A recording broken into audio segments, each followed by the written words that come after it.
Mula sa isang pares vendor na pinagkakaguluhan ng maraming mga tao hanggang sa pagpark ng isang tao sa parking lot ng isang sasakyan. Ito lamang iilang mga bagay na nagustuhan at pinag-uusapan ng maraming mga Pilipino sa loob ng taong 2024. Ako nga pala si AC. Sa videong ito, iisa-isahin natin ang pinakamalaking mga issues at controversies na nangyari sa bawat buwan ng 2024. Ilang araw lamang nakalipas matapos natin ipagdiwang ang bagong taon. Bumungad na kaagad sa atin ang kauna-unahang meme ng taong 2024. At yun ay wala nang iba kundi ang spoken word poetry ni Queen Yasmin na ang pamagat ay Esophagus. Ayan, sige. Esophagus.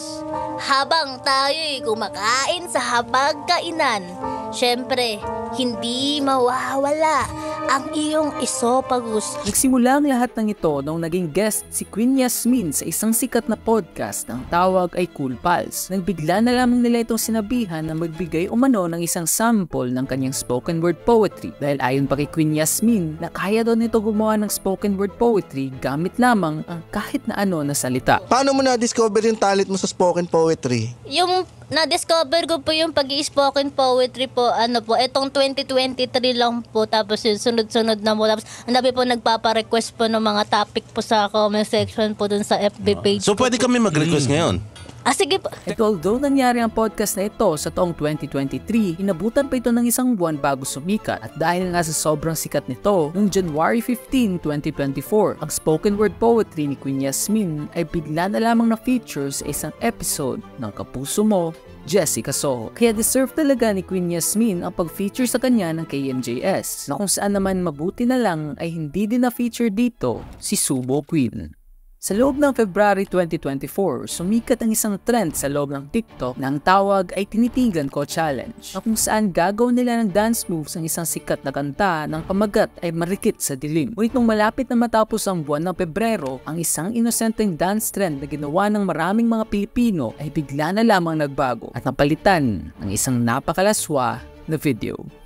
Si Marlo Cervantes o mas kilala sa pangalan na Subo Queen ay ang kauna-unahang TikToker na nagpasikat ng isang napakalaswang trend na ito. Ang dance moves na ginagawa sa trend na ito ay hindi gaano magkalayo sa original na version. Ngunit pagdating na sa unahang bahagi ng kanta, habang binabanggit na ang nilapitan ko, ay ilalapit nila ang mukha nila sa tabi ng camera at isusubo nila ang ng kanilang kasama. Ngunit nung na-take down na ang kanyang post sa loob ng TikTok dahil sa paglabag nito sa community guidelines, napagpasya niya na gawin ulit ito. Pero sa panahong ito ay hindi na ang pinakita niya sa video, kunya baghahalikan na lamang nilang dalawa ng kanyang jowa. Kaya kung isa ka sa mga taong nakakita ng buong video ni Subo Queen na hindi naka-blur, sana naman ay okay ka pa at hindi ka pa natulad sa lalaking nag-iskandalo sa loob ng BGC.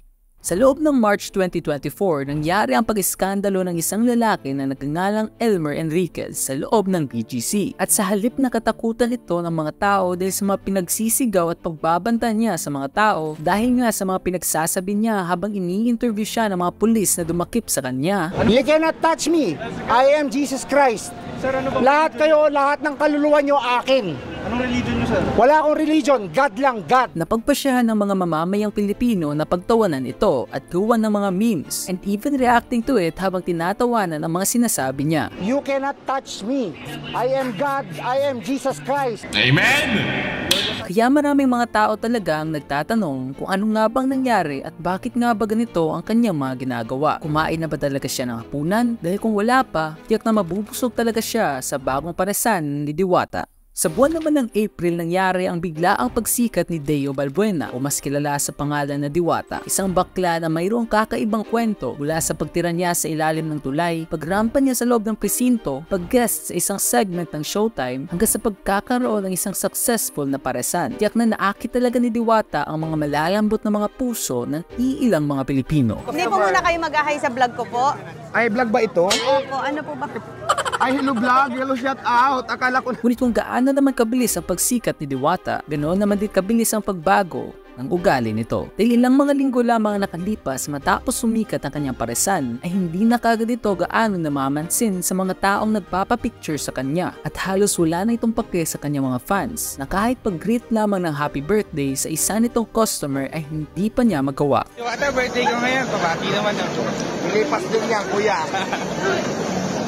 At habang parami naman ang parami ang mga taong nagagalit kay Diwata, paunti naman ang paunti ang mga taong ginagawan siya ng content dahil lumilipat na sila kay Alice Guo. Sa buwan naman ng May, lumabas ang mga sikreto na tinatago ng isang former mayor ng Municipality of Banban, Tarlac because it was allegedly na si Alice Guo daw ay isang spy na galing sa China at nang dahil na sa mga alegasyon na ito, inabot ng iilang mga linggo ang pag-interview sa kanya ng ating gobyerno na kung saan naman habang ini-interview siya, dito na pumasok ang mga memes na ginawa ng mga tao sa kanya. Nung tumanda na po ako, unti-unti nararamdaman ko, parang nakakahiya na hindi ka nag-aral. Tuwing may nagtatanong po sa akin, Sorry. saan ka nagtapos? Biglaan kasi! Saan ka nag-aral? Sa buwan ding ito nagtrending ang pandidiri ni Tito Mars habang kumakain ng sardinas, isang Facebook influencer na sobrang OA sa mga pagkain at halos walang mga point ang mga opinion sa iba't ibang mga bagay.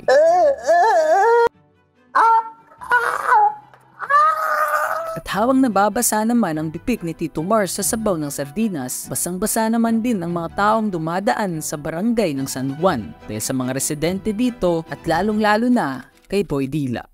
Sa buwan ng June, nangyari ang isa sa mga pinaka-nakakainis na festival sa loob ng Pilipinas na kung saan ayon pa sa iilang mga tao, ito daw ang festival ng mga squatter na kung saan wala na silang ginagawa sa kanilang mga buhay kundi mamiruwisyo ng mga taong naghahanap buhay. At habang nagaganap ang Wata Wata Festival na ito, mayroong isang lalaki na nakuna ng video na kung saan binabasa niya ng water gun ng isang rider habang nakalabas ng kanyang dila na tila pa'y tinutukso nito ang rider na wala kang magagawa kung babasain kita.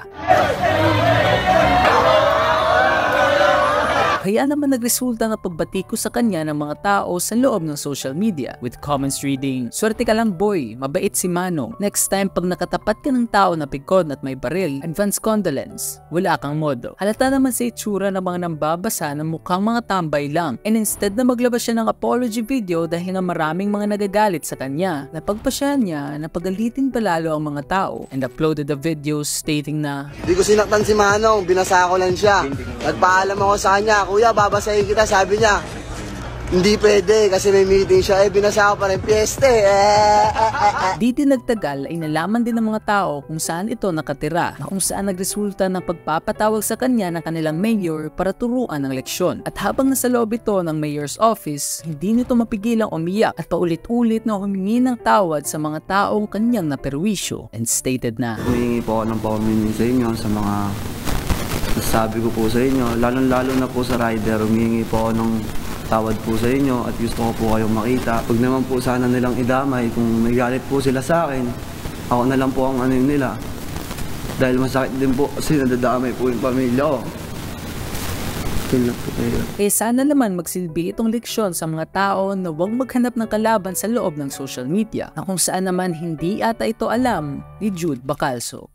Sa buwan ng July nangyari ang pinaka-nakakahiyang kaganapan sa buhay ng isang waiter habang nagtatrabaho sa isang restaurant. Dahil habang kumakain ng isang customer sa restaurant nila, bigla na lamang itong nagulat nang tawagin daw siyang sir ng isang waiter and allegedly ay pinatayo niya ito ng 3 oras para turuan daw ng leksyon. Ngunit sa kabutihang palad, mayroong isang concerned citizen na lumapit at kumuha ng litrato sa mga pangyayari na iyon na kung saan naman in-upload niya kaagad sa loob ng internet para malaman ng maraming mga tao. Kaya nagresulta ng pagagalit ng mga mamamayang Pilipino kay Jude Bacalso. "I see Ursula in you. Take that as a compliment because she is a woman. Won't call him sir, but I'll respectfully call him Shrek." At habang nagaganap ang issue na ito, sa buwan din ng July naganap ang Olympic Games na naganap sa loob ng Paris na kung saan nagwagi ang ating pambato na si Carlos Yulo ng 2 gold medals. At habang nagsasaya ang buong bansa dahil sa pagkapanalo ng isang Pilipino, mapapatanong ka na lang talaga kung bakit ibang bansa ang sinusuportahan ng kanyang sariling ina. With a post stating na, "Japan pa din talaga, lakas." Noong buwan ng August, bigla na lamang nabulgar sa buong Pilipinas ang problema ng pamilya ni Carlos Yulo because allegedly ay ginagamit lamang daw ng ina ni Carlos Yulo ang kanyang perang napanalunan at hindi daw nito pinapaalam sa kanya na kung saan nabulgar din ang iba pang mga family issues nila. Kaya nang itinakwin daw siya ng kanyang ina at iba pang mga Facebook posts na makikita nating hindi niya talaga paboritong anak si Carlos Yulo. Pero kahit na harap-harapan ang pinakita nakikita sa buong internet ang mga ginawa ng ina ni Carlos Yulo sa kanya, napagpasyahan pa rin ng ilang mga tao sa social media na suportahan pa rin ang ina ni Carlos Yulo. Dahil ayon pa sa kanila, Carlos Yulo, you must know how to pay gratitude to your parents to have a happy life. Reminder para sa iyo, Carlos Yulo, ang pagsisisi ay laging nasa huli. Sa buwan ng September naman ay bigla na lamang nawala ng interest ang mga tao sa problema ng pamilya ni Carlos Yulo dahil bigla na lamang bumisita sa loob ng Pilipinas si iShowSpeed. Sa loob ng 3 araw, naglibot-libot sa loob ng Pilipinas ang isang sikat na content creator mula sa ibang bansa na mayroong mahigit 34 million subscribers na nagngangalang iShowSpeed. Mula sa BGC, Hey, Philippines! I love y'all! I love y'all! Jensan, Oh my God! Oh, Manny, what's up, my boy? hanggang sa loob ng Cebu City. Shall we hear and see blue? Yeah. Pinagkakaguluhan talaga ng maraming mga tao ang pagdating ni iShowSpeed. Hindi lamang sa totoong buhay, kundi libo-libo mga tao din ang nakasubaybay sa bawat kilos niya habang naka-livestream siya sa kanyang YouTube channel. At habang libo-libo ng mga tao ang nanonood sa livestream ni Speed, libo-libo din mga tao ang nanonood ng concert ni Olivia Rodrigo.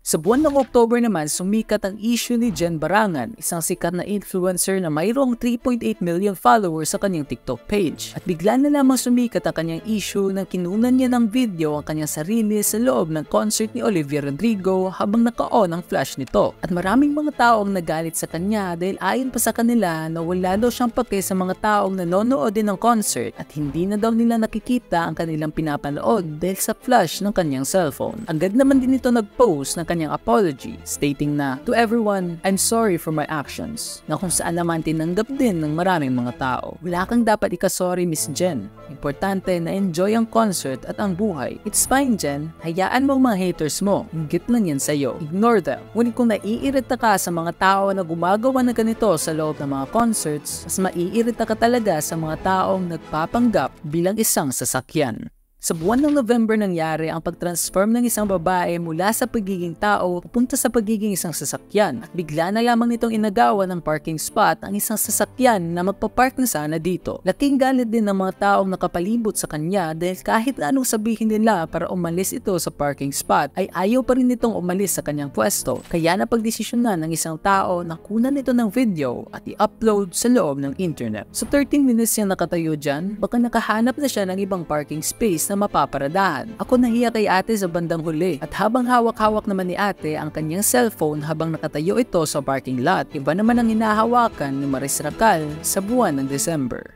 Sa buwan ng December nangyari ang issue ni Maris Racal at Anthony Jennings with a post mula sa ex-girlfriend ni Anthony na puno ng screenshots of evidence sa mga malalaswang bagay na ginagawa nilang dalawa. It's really inevitable na hindi mag-viral ang issue nilang dalawa, with Maris Racal being a rising artist and Anthony Jennings being, well, Anthony, para ka talagang nakatira sa ilalim ng bato kung hindi mo pa alam ang issue na ito. Kaya by the time you're watching this, halos na-cover na ang issue na ito ng bawat content creators sa loob ng Pilipinas. At yun, ang iilang mga bagay na nagustuhan ng maraming mga Pilipino sa bawat buwan ng 2024.